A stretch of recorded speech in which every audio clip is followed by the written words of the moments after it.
This morning, I'd like to talk about some good news and some bad news as we confront our economic crisis. The bad news is well known to Americans across our country as we continue to struggle through unprecedented economic turmoil. Yesterday, we learned that our economy shrank by nearly 4% from October through December. That decline was the largest in over a quarter century, and it underscores the seriousness of the economic crisis that my administration found when we took office. Already, this slowdown has cost us tens of thousands of jobs in January alone, and the picture is likely to get worse before it gets better. Make no mistake, these are not just numbers. Behind every statistic, there's a story. Many Americans have seen their lives turned upside down. Families have been forced to make painful choices. Parents are struggling to pay the bills, patients can't afford care, students can't keep pace with tuition, and workers don't know whether their retirement will be dignified and secure. The good news is that we are moving forward with a sense of urgency equal to the challenge. This week, the House passed the American Recovery and Reinvestment Plan, which will save or create more than 3 million jobs over the next few years. It puts a tax cut into the pockets of working families and places a down payment on America's future by investing in energy independence and education, affordable health care, and American infrastructure. Now, this recovery plan moves to the Senate. I will continue working with both parties so that the strongest possible bill gets to my desk.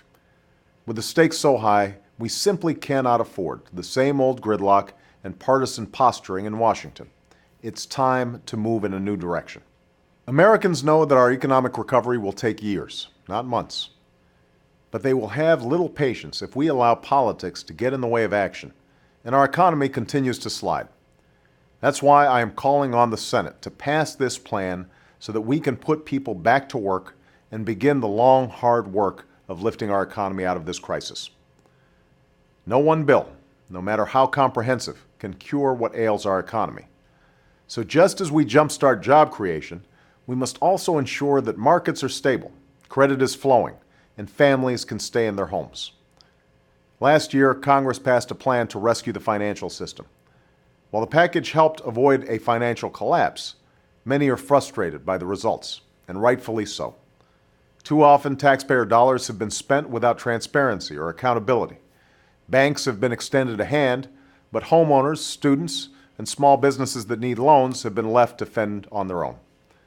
And adding to this outrage, we learned this week that even as they petitioned for taxpayer assistance, Wall Street firms shamefully paid out nearly $20 billion in bonuses for 2008. While I'm committed to doing what it takes to maintain the flow of credit, the American people will not excuse or tolerate such arrogance and greed. The road to recovery demands that we all act responsibly, from Main Street to Washington to Wall Street. Soon, my Treasury Secretary, Tim Geithner, will announce a new strategy for reviving our financial system that gets credit flowing to businesses and families. We'll help lower mortgage costs and extend loans to small businesses so they can create jobs. We'll ensure that CEOs are not draining funds that should be advancing our recovery. And we will insist on unprecedented transparency, rigorous oversight, and clear accountability so taxpayers know how their money is being spent and whether it is achieving results. Rarely in history has our country faced economic problems as devastating as this crisis, but the strength of the American people compels us to come together. The road ahead will be long, but I promise you that every day that I go to work in the Oval Office, I carry with me your stories, and my administration is dedicated to alleviating your struggles and advancing your dreams. You are calling for action.